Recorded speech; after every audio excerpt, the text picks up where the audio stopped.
Hello everyone, কেমন আছো তোমরা সবাই? আশা করছি ভালো আছো। তো আমি অনেক কদিনই হলো বাড়ি এসেছি। এবার আবার আমার যাওয়ার টাইম হয়ে গেল। তো অনেকদিন ধরেই মা বলছিল যে একটুখানি বিরিয়ানি বানা, আর আমারও সবাইকে বানিয়ে খাওয়াতে ইচ্ছা করছিল। তো এখন আমি রেডি হচ্ছি একটুখানি বাজারে যাব বলে। মা বলছিল কিছু জিনিস নিয়ে আয়, তো সেগুলোই আনতে গেছিলাম বাজারে। তো এখন কাটাকুটিগুলো অর্ধেকটা আমি করছি এখন।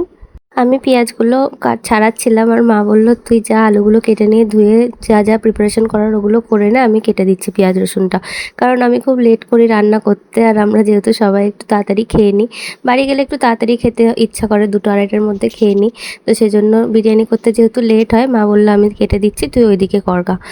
আমি না ওখানে থাকলে বেশি বিরিয়ানি তো করি না, অল্প আমাদের 3 জনের মতো করি। কিন্তু এখানে প্রায় অনেকটাই বানিয়েছিলাম, 1 কেজি প্রায় চালের মতো বানিয়েছিলাম। তো একটুখানি টেনশনে হচ্ছিলো ভালো হবে কি হবে না। তো ওখানে আমি এখন আলুগুলো তুলে রাখলাম ভেজে, এখন পেঁয়াজগুলো বেরেস্তা করার জন্য ভাজছিলাম। একটু ভালো করে লাল লাল করে ভেজে নেব পেঁয়াজগুলো।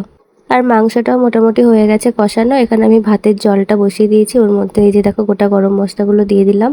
আর ভাতটা আমি আস্তে আস্তে করে ছাঁকনিতে করে ছেঁকে বড় একটা জায়গায় তুলে নিয়েছিলাম, আর ওখানে দুধের মধ্যে সব কিছু কেওড়া জল, মিঠা আতর এগুলো দিয়ে রেখেছিলাম। আমি না বিরিয়ানিটা অনেক রকমভাবেই অনেক সময় বানাই। সেদিনকে আমার যেটা সুবিধা মনে হয়েছিল আমি সেরকমই করেছিলাম। আগে মাংসগুলো তলায় দিয়ে দিয়েছিলাম। অন্য সময় আমি মাঝে মাঝেও লেয়ারিং করি, কিন্তু সেদিনকে মনে হলো অনেকটা, তাই খুঁজে পাবো না, সেজন্য মাংসগুলো আমি আগে তলার মধ্যে দিয়ে দিয়েছি। তো এখন ভাতগুলো ভালো করে ছড়িয়ে নিচ্ছিলাম।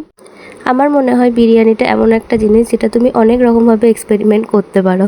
যেমন দেখো, পুরো অথেন্টিক যে কলকাতা বিরিয়ানি সেটা বানানোর প্রসেসটা পুরোপুরি আলাদা। সেটা আমি ওখানে মাঝে মাঝে বানাই, কিন্তু এটা আমার মনে হয় শর্টকাট, যে একটা টেস্টও আসবে আবার ভালোও লাগবে খেতে। তো সেই জন্য আমি এভাবে করে বানাই, তাড়াতাড়ি হবে বলে। এর আগের বার যখন আমি গেছিলাম তখন মানে এরকমভাবে বানিয়েছিলাম, তখন আমি জানতাম না যে ভালো করে কলকাতা বিরিয়ানিটা কেমন করে বানাই। তো মাকে আমি জিজ্ঞাসা করেছিলাম যে, "মা, ওরকম করে বানাবো?" মা বলছে, "না, ওরকম করে আর বানাতে হবে না, তুই যেরকম ভালো আগেরবার বানিয়েছিলিস সেরকম বানা।" তো সেই জন্য এরকম করে বানালাম। আর আমি এখন এই যে প্রথমে খুলেই আগে আমার বোনের জন্য প্যাক করছিলাম, কারণ দিদা এসেছিল, দিদাকে দিয়ে ওর জন্য পাঠাবো সেই জন্য। আর এখন এরকম আমি একটুখানি রায়তাও বানিয়ে নিয়েছি। তাহলে আজ আসি, দেখা হবে নেক্সট ভিডিওতে।